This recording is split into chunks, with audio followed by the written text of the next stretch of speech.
Eagles Entertainment.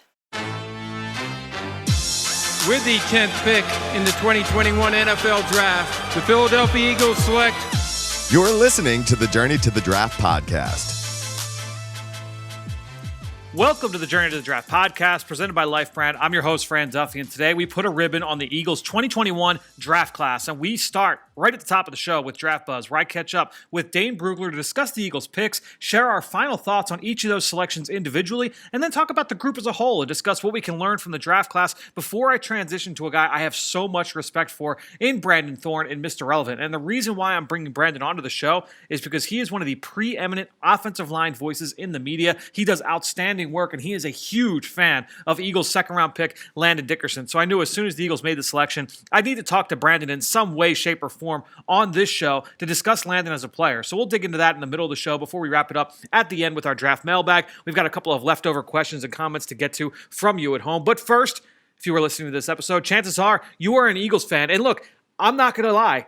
These episodes right after the draft are our highest listened to episodes of the year because all Eagles fans, you're trying to get to learn more about the newest Eagles, right? The current draft picks. Well, I am here to tell you that if you are listening to this and you plan to unsubscribe or you're not subscribed, you just want to come in and just listen to this one episode, I'm telling you, you want to stay subscribed to the Journey to the Draft podcast year round. Remember, the Eagles have potentially 3 first-round picks, 10 total picks going into the 2022 draft. Next spring is going to be huge. So if you want to be ahead of the curve on who those best players are for next year's draft, if you want to be able to pick out your own diamonds in the rough and pick out your favorite players to decide who you want the Eagles to take, you want to make sure you are subscribed right here year round. We've got 2 episodes weekly every single week of the year, and whether it's player evaluation, picking out the individual players, trying to give you an idea of who's rising, who's falling throughout the college football season, get you ready for the Senior Bowl, the Combine, every single one of those events, you want to make sure you stay subscribed right here to the Journey to the Draft podcast presented by Life Brand,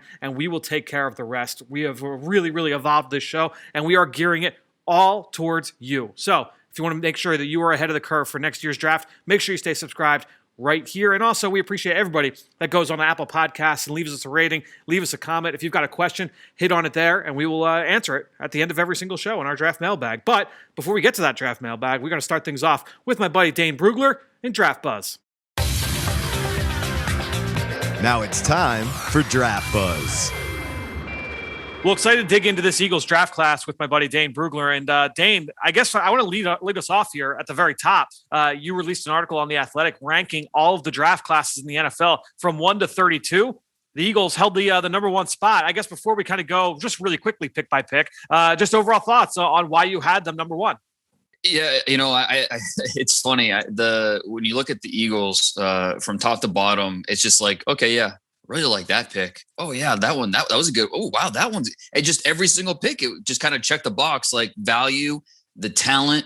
So when you put it all together, it was just my favorite class. And I don't like to do draft rank or grades after, right after. But in order to supplement that, I do my favorite classes. And so obviously very subjective. Just like every draft grade is. But just ranking what. In terms of what I thought each team did the best with the picks they had and the players they added, I thought the Eagles just knocked it out of the park with each round, the value and the talent that they added to the squad.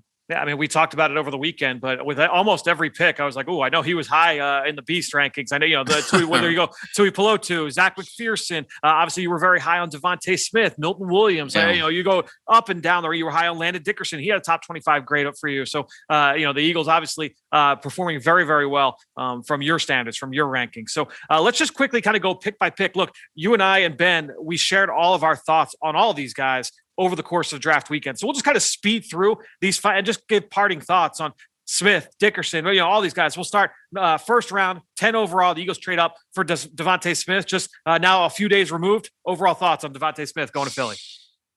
Yeah, I mean, the season that he had, a Heisman winning season, how special it was. That's just a tremendous talent and a guy that, and not just this season, in his entire career, 268 targets in his career, only 7 drops. So elite ball skills, the dynamic route running, the instincts, the toughness. As long as you get past that 170 pounds, get past that, you've got a big time playmaker here. So dropping him into this offense should be a lot of fun. And not to mention what he brings off the field from a mental toughness standpoint, kind of setting the tone in the receiver room, in the offensive meeting room. Devontae Smith, certainly that kind of culture setter, that tempo setter on the offensive side of the football. You could say the same things about Landon Dickerson. Speaking of. Exactly right. That same kind of player, in terms of the intangible aspect of things, he was always, whether it was at Florida State or with Alabama, was known for that throughout the course of his college career. Your thoughts on Landon Dickerson at 37 overall in round 2? Yeah, great segue there, because Landon Dickerson, I mean, he is a tone setter. I mean, just every step of the way, like you mentioned, at Florida State, Alabama, watching how his leadership and his character impacted the team, but then also on the field, power, quickness, that mauling attitude that he has. And I went back and I watched his high school clips, and he is just bowling over guys. I mean, it's just in his DNA. He's that type of guy that you love it when he's on your team and you hate it when he's on the other team. So, to get him in the early second round, he's going to come in, be someone that helps your culture, but also give you a big upgrade on the offensive line. Obviously, the medicals are something that have to be monitored closely. Just, hopefully he stays on the field. But if he does, this will end up being a steal. Yeah, and a guy that has had starts at every single offensive line spot, so offers that position versatility. Round 3, 73 overall. Milton Williams from Louisiana Tech, a guy that, basically declared for the draft as a junior. Really only one real year of production, but he slid inside as a defensive tackle for the first time this year after being a D end. And when you get it, you see the athleticism and the violence on the field, but then you also saw that athletic workout and just how much of a physical specimen this kid is. Yeah, this is a player where explosiveness and effort come together. Scheme versatile, like you mentioned. He could be a 3 technique. He could be a base end. I love the way he works the line of scrimmage like a piano, up and down, that lateral quickness, the physical hands. He can stun, he can snatch. So, you wish you were a little bit longer, but for a guy with that lateral athleticism and the explosiveness and the hustle, he could really be a slippery rusher. And you said it best, that Malik Jackson mold. It just makes too much sense. And then you go to Zach McPherson, the corner from Texas Tech, a Penn State transfer, was a backup with Nittany Lions, transfers over to Tech, becomes a day 1 starter there, starts the last 2 seasons for the Red Raiders. Your thoughts on McPherson? I know you were very high on him, higher than most, I would say, in the media. Definitely. And I wouldn't have been shocked if he went in the 3rd round. I thought that you could make that case. He does such a good job balancing his eyes with his movements. And so he's keeping an eye on the backfield. He's keeping an eye on the receiver. He could play man. He could play zone. He's a really fluid athlete. And, when you're watching corners in the Big 12, it could be a little bit of a challenge at times, just based on what they're asked to do in that league. But he really showed a lot of things that I think translate to the NFL game. He can play inside, can play outside. Not the biggest guy. He's 5'11", 190 pounds. But when the ball's in the air, you see that my ball mentality. And so if you want to check out more on Zach McPherson, just go out, watch the first play of the TCU game on the 2020 film. And I think that tells you that's basically a microcosm of what I think this player is.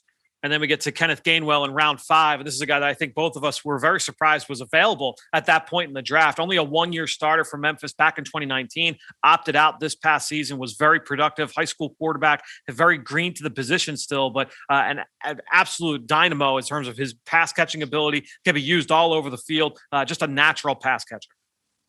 That's the biggest strength that he offers, is just the diversity because of what he does as a pass catcher, what he can do with the ball in his hands. 5'8.5", 200 pounds, high school quarterback who looked very natural at moving the running back. And we only have 1 season of tape. He redshirted in 2018 and then he opted out in 2020. But his 2019 stuff was so good. The only receiver or only player in college football with over 1,000 yards rushing, more than 500 yards receiving. He averaged 6.3 yards per carry. He broke almost 50 tackles. And then what he did as a receiver as well. So with his ability to line up across the formation and then make guys miss, I'm really excited to see how they use him. Will it be a Nyheim Hines type of role? Will they, try to use him as more of a traditional running back? It should be, you can just do so many things with him. And I think that diversity is really going to give the coaching staff some options. And when you talk about versatility, I think that speaks a lot to what some of these other picks here late in the draft for the Eagles, namely Marlon Tuipulotu from USC, defensive tackle, lined up at nose. He lined up at 3. He's even spent some time out over tackle as well. You were very high on Tuipulotu. He was your number 3 defensive tackle when it was all said and done. His ability to stop the run, he's got some upside as a rusher as well. Yeah, and you're getting better and better at that last name. I give you credit. So, like, elite pass rushing tools, not necessarily. I mean, that's not his game. But he's strong. He's stout. He's going to stand up blockers and then make plays in the hole. So I know there were some questions about the medicals and all that. And that was a part of why he fell. But this is a top 100 player on my board, a guy that I think is going to be part of that defensive tackle rotation. And, he's going to wear different hats where he can line up at different gaps. He just has that frame where he can do it. He's a hard guy to move. He can anchor down. He has the violent hands where he's not going to stay blocked for long. He tracks the backfield action very, very well. So, and then, talking to his coaches, they say that every practice, he was the guy bringing that competitive edge. So to get this guy as late as the Eagles did, just love that value, regardless about the medicals or not. At that point in the draft, definitely worth the risk. Let's get to Teron Jackson, because we saw Tuipulotu down at the Senior Bowl. We also saw Teron Jackson down there, and he got some reps on the inside just due to some attrition at the defensive tackle spot. Not a super deep class this year. So the Senior Bowl staff, they decided, hey, let's flex some of these defensive ends inside. So we got to see some versatility from Jackson there, but this guy was a very productive pass rusher for the Chanticleers down at Coastal. Speed to power guy through and through. Yeah, no question. And that's where they lined him up inside a lot on the college film, or, head up over the tackle, or just a shade on the inside shoulder of the offensive tackle. But, he has I think the versatility to play inside or outside the tackle spot. And, I think that you mentioned the power. You also see that initial quickness where he's able to knife through gaps. I think that's where he really shines, getting downhill quickly, heavy hands. He is quick to cross into the backfield, but he also is gap sound. He can hold up at the point versus the run. So, and then you look at the production, 44.5 tackles for loss, 26.5 sacks over his career. This is a consensus All-American. He was the defensive player of the year in that conference in the Sun Belt, plus two-time team captain. So checks a lot of boxes for what you're looking for when you're trying to add defensive line depth. And then you speak of versatility as well with Jacoby Stevens, the safety from LSU. Looks like he's going to be making the transition full-time to linebacker in this Eagles scheme. This was a guy I was really high on coming into the year. I would say the 2019 film a little bit better. Obviously, they win the national championship. That scheme under Dave Aranda was really, really strong in 2019. Did not go as well for the Tigers in 2020, but Stevens, a really intriguing player. Yeah, a really fearless player. Love the way he plays downhill. You can make the argument he is pound for pound the toughest player in this draft, just physically tough with the way he plays. He's going for that jarring hit every single time. He accelerates into his target, tackles with his eyes before his feet. So you just love the way he runs the alley, plays with conviction. He loves the thump. So I think that natural transition to linebacker makes sense when you look at his size. A little bit of a tweener. He plays like a linebacker, so we'll see how much weight he can put on, and how they use him. Is it more of an overhang role? Is they can ask him to be a stack player? The usage will be very interesting, but it's also worth noting that he changed his jersey number to number 7 because he was awarded that prestigious number for that LSU squad. So a guy that led the team in tackles. This past season, he was second team all SEC in 2019. Like you mentioned, that tape was just a little bit better, but a guy that I think regardless of what he does, ends up doing on defense, on special teams, you can feel good about the type of talent that you're adding to those coverages. Another guy making the transition to linebacker from a different spot, Patrick Johnson from Tulane, was an edge rusher, both played with his hand in the dirt and standing up for the Green Wave, but being listed as a linebacker for the Eagles. This guy was a great pass rusher. His ability to get after the quarterback and his athleticism really gives him a versatile skill set entering the league.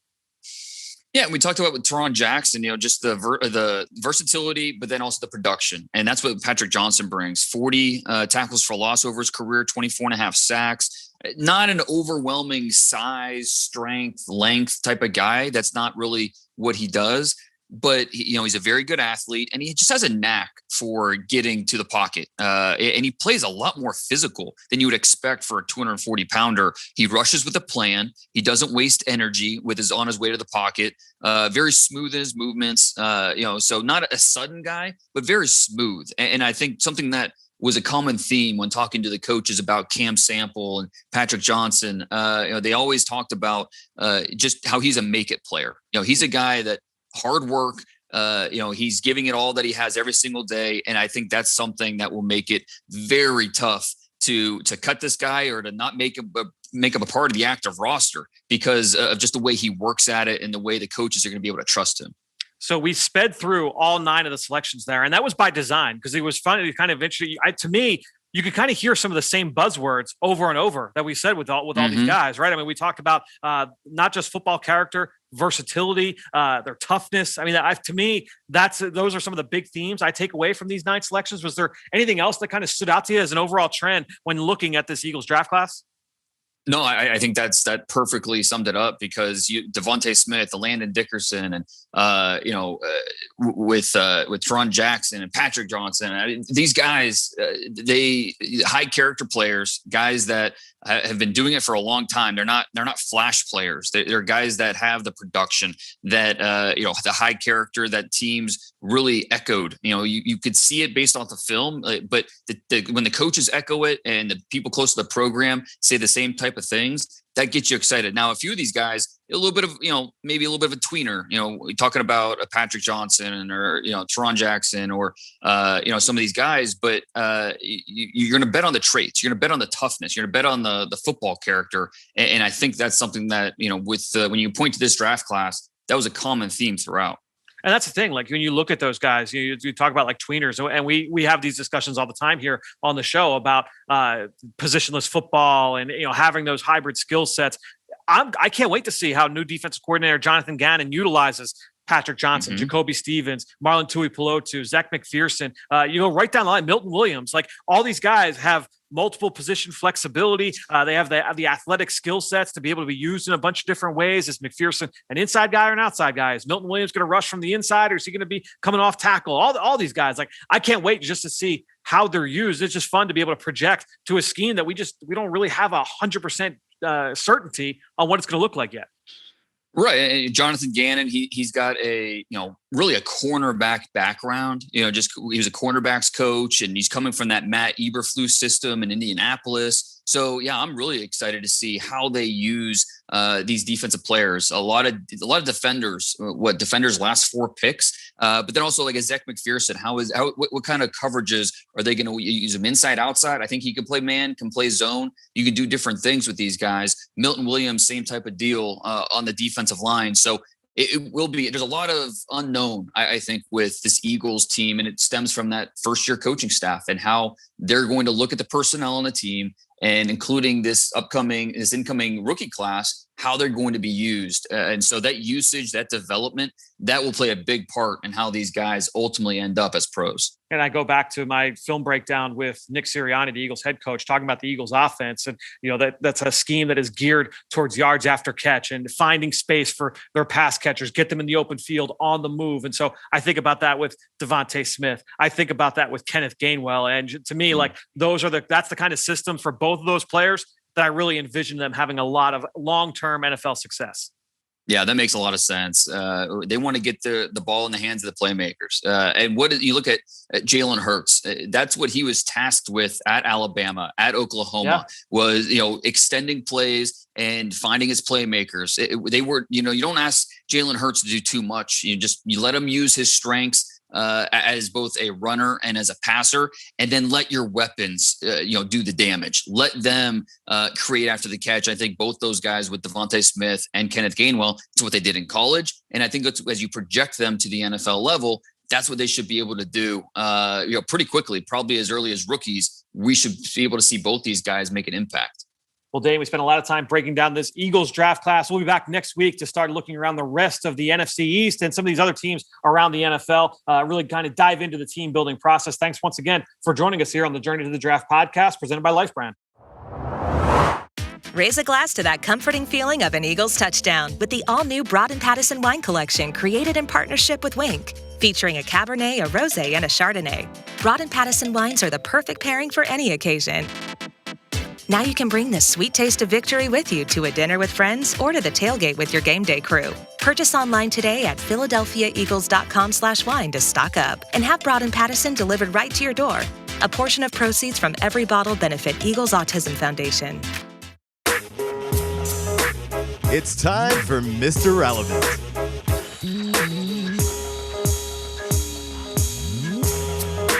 All right, well, as promised, here on Mr. Relevant, I'm going to welcome in Brandon Thorn, a guy who's been on the podcast a couple of times. You can follow his work over at Trench Warfare. It is awesome. There's just so much awesome content about pro offensive linemen, college offensive linemen.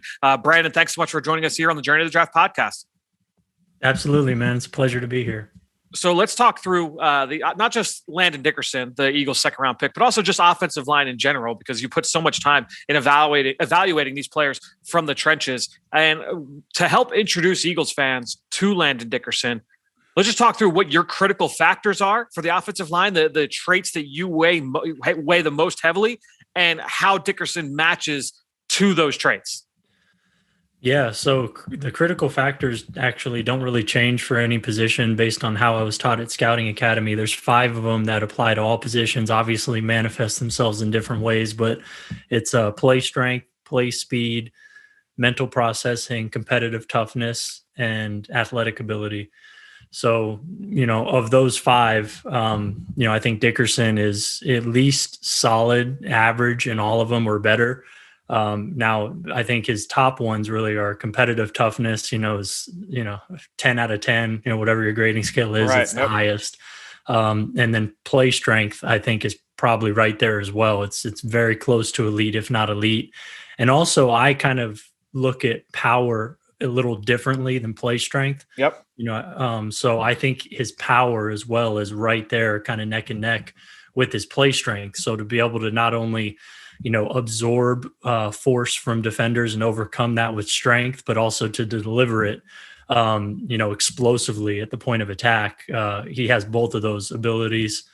So really, I think that translates into anchoring and also generating movement at the point of attack. So I think he could do both those at close to an elite level. I didn't to cut you off there. It just an analogy that has always worked for me in the past. It was given to me by a strength coach a few years ago was, if you think of the differences between strength and power almost to the element of water, right? So power is a stream or a river going full blast with a current that's just moving everything in its path. Whereas strength, the ability to anchor, is more like a block of ice, an impenetrable force, right? So if you think of it as, with Landon Dickerson, he is both strong and powerful. He can move people against their will while also stopping other people's momentum as well. Yeah, for sure. In my report, I have elite play strength with cinder blocks for hands. And, yep. I really think his hands are very, very heavy, and he's able to generate quite a bit of power with them. So, so as far as the critical factors to go on from those, I think his mental processing is close to elite as well. I think it's certainly very good on my scale. And I think his athletic ability is solid. That's probably his lowest one. But it's, it reaches that baseline functional ability. But if I think athletic ability and mental processing combined equal play speed.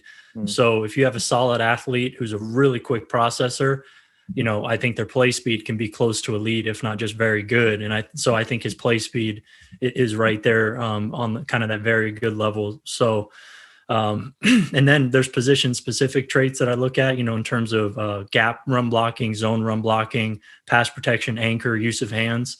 And I think that he's, solid again at all those, a couple of them close to elite. I think maybe his weakest one would probably be zone run blocking, just because it kind of is so tied into that athletic ability. But, Alabama runs a lot of zone, and I've seen him, reach shades and reach two eyes and, cut off linebackers at the second level and stuff like that. So he, that's why I was so high on him, man. He was my second rated offensive lineman in the draft. I think he could do pretty much everything at a very high level. To me, it was kind of a no-brainer grade. I felt very strongly about it. And then when I got to talk to him and pick his brain and, and, just really see how smart he was. And, I just felt really good about his evaluation strictly from the tape, I really love what the Bleacher Report did this offseason where, they brought in people that specialize in specific positions. So, bringing in yourself, Justice Mosqueda to do, the defensive front seven, to bring in Nate Tice to do skill players on offense, and have you guys kind of put together a big board. You guys had Dickerson in your top 10, and that really, I remember like when it first dropped, that really like kind of caught my eye. And to me, what stands out, this was the same week, if I'm remembering the timeline right, this was the same week that Chris Sims had put out his initial quarterback ranking. So there was all this buzz about, what is Chris Sims thinking with having this, he has Mac Jones so high and Kellen Mond so high. And I love when people are willing to put their name on a different set of rankings. Like it's hard to go against consensus. And so, there was a lot talked about with Chris Sims and how he stacked quarterbacks at that point. I loved, the willingness that you guys had as well to be able to put like Devontae Smith, number 1 receiver. Yeah. Landon Dickerson, a top 10 player, a number 2 offensive lineman, regardless of position. So how willing you guys were to kind of stick your necks out there for those players. I thought I love stuff like that because I think it's representative of what we see in the NFL. Yeah. I wanted to be as honest as I could. And, if I feel so strongly about a guy's tape, looking at the critical factors, position specific traits, the great thing about him too, his evaluation is he's in the SEC, obviously playing at Alabama, well coached. The run scheme there is very pro style in terms of he's executing every block you can want to see. That gives me confidence in my evaluation because I got to see him do everything. Yep. And then the competition level, all that stuff, all that's part of my evaluation. So there's just so many boxes that he checked. And to do it against elite competition in college, it just made me feel really good about it. So, yeah, man. And I went into it blind too. I had never really watched him before. And I just fortunately had a lot of Alabama tape. I watched like 6 or 7 games and, I was just like, man, every tape looks the same. So, yeah, let's go ahead and just be bold about it, Yeah, and we know how important consistency is at that position. The last question I had for you, Brandon, was just talking about the off-field stuff. Understanding what the limitations of the tape are. You and I know the character that Landon Dickerson brings to the table, right, and what he can be in that meeting room. You've had so many, endless conversations with college linemen, coaches, professional linemen. You're very involved with the O-line Mastermind Summit down in the DFW with Duke Manyweather. So you've been around these guys. You understand how important that is to offensive line rooms in particular because of how well that group needs to be able to work and execute as a unit. You can't just be, it's tough to be a different kind of guy with a lot, in that position group, as opposed to, maybe other positions, you can maybe get away with that. At the offensive line, you need guys that can all kind of work together. And Landon, he's kind of like one of those Pied Pipers, right? He's a guy that can rally everybody together. And that's really, really important, along with the positional versatility as well, which we didn't really talk about as well. I think 2 really, really important factors with his evaluation. Yeah, the position versatility certainly to me was, helpful in the evaluation. I was watching the Tennessee game and then I think Deontay Brown got hurt. So Landon, switched over, played left guard, looked exactly the same as far as, pushing guys around and just having his way, imposing his will, making it look, relatively easy. So I was, and I know he's played every position on the line. He has at least 1 start. I remember Dane had that tidbit. So, as far as that goes, his versatility, I think, is as good as anybody in the class. And there's a good argument that he is a better guard prospect than center prospect, given his size and things like that. And yeah, the off the field stuff is hard to ignore, even though I say my grades are just from tape. When it comes to a guy like him, where it's just like oozing out of who he is, and just, when you talk to people, it just keeps popping up. It's hard to not kind of have that give you even a little bit more confidence in your evaluation because, he is pretty special in that regard. I think football character. He also was like an outstanding student. Yep. He was one of the team's 3 outstanding senior scholars, permanent team captain on the best offensive line in the country. It's just like as clean as you can get off the field aside from injury. So that all is part of it as well. And, it's really hard not to like like him as a prospect and now as a player. And I think he went to a good spot. I'm excited to see where he plays, and I think that's going to be really interesting. Yeah, absolutely. Pairing him with Jeff Stoutland will be a lot of fun. We know about the talent the Eagles have along the offensive line. Brandon, this has been awesome, man. Make sure everybody out there, you can go follow Brandon on Twitter at Brandon Thorn NFL. You can go subscribe to the Trench Warfare newsletter just like I do. It is awesome, awesome content. Really, really insightful and informative stuff. Brandon, thanks so much once again for joining us here on the Journey to the Draft podcast presented by Life Brand. Now it's time to hear from you, the fans, in the draft mailbag. All right, so great stuff there from both Dane and from Brandon. Now we're going to go into our draft mailbag segment. And again, the best way to throw us your support is to go into Apple Podcasts or Stitcher, leave us a rating, leave us a comment. If you've got a question, whether it's about player evaluations or looking ahead to next year's draft or whatever it is, you could jump on, leave us a question in the comment section, and we will get to it here in the show. I told you when we had that Q&A last week with Greg Cosell and Dane Brugler, if there were some leftover questions that didn't make it by the time we recorded that episode, that I would still give you guys a shout out here. So Old Tall Tom left a 5-star review with a question. Denrec 22 left a 5-star review. Do Senate, Matty G28, all of you guys left 5-star reviews with questions. So sorry that we did not get to it in last week's recording. But we do have a new question here from 12 by 12 Eggs, who left a 5-star review saying, fantastic podcast, great insight, very knowledgeable guest. Love Greg Cosell and Dane Brugler. Keep it up. Here's the question. We always hear after the draft that once players see them on the practice field, they all know who is a keeper and who isn't. Why can't that be determined some other way? Before drafting, for instance, NFL coaches get to see them at the Senior Bowl. So it's actually a great question. And the reason why it's a little bit different after the draft is, when these guys are going through the pre-draft process, number one, especially when you go down to the All-Star games, it's a jump in competition, right? Because you're going against the best of the best, guys that are ranked and tiered at the same level as you, right? So if you go to the Senior Bowl, it's the best of the best. You go down to the Shrine Bowl, the NFLPA, the Hula Bowl, all the way down, right? You're going up against your peers at the college level. It is a whole different animal when you go into an NFL locker room for the first time, and then you go out to an NFL practice for the first time. That's why you have those rookie mini camps first, to let those guys get their feet wet, right? But the other reason why is it's not just about what a guy looks like on the field. Yeah, you want to be able to see him perform, but also, how does he go about his business? What is he like in the meeting room? What is he like in the locker room? How does that dynamic look early on? Very quickly, teams usually get a sense of how this guy is progressing. And it doesn't always transition to on-field success. There are lots of guys that are doing everything right, and coaches and teammates and everybody's really, really high on them, but maybe they don't quite produce on the field yet. That can always take time. But you always have a sense of early on, who are the guys that are really in it to win it, and who are the guys that are just kind of going through the motions. You usually get that sense relatively early on. And look, you're always every team is going to, it's all about getting the truth serum, right? You always get that sense early on who are the guys. And whenever you talk to former coaches, former players, and you ask them, hey, do you have that sense early? They always say, yeah, within that first camp or so, with the guy. And guys can always improve. Guys can always change. That, of course, is true. But that's a great question.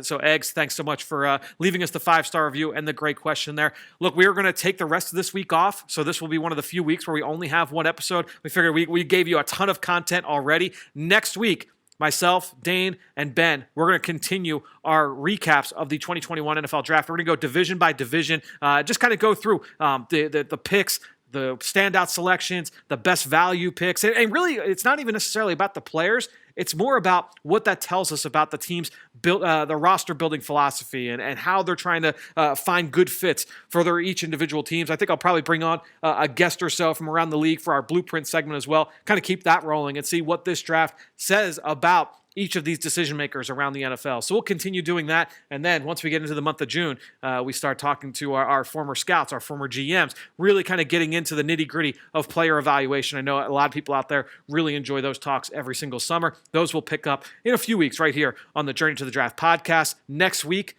we start some of my favorite episodes of the year, our Journey episodes, where I basically dive in to the journey that all of the Eagles draft picks made from college all the way up through draft day. So, we'll go back to all the times we talked about Devontae Smith and Landon Dickerson and Milton Williams, so these other guys we talked about earlier with Dane, and really kind of get into our analysis of those players before they became Eagles, which is always a lot of fun. So those will start next week as well. We'll be back to 2 episodes weekly next week right here on the Journey to the Draft podcast presented by Life Brand. Download the official mobile app of the Philadelphia Eagles. Catch breaking news, see real-time stats, watch live or on-demand video clips, listen to Eagles podcasts, and so much more. Now you can stay in touch with the Eagles anytime, anywhere.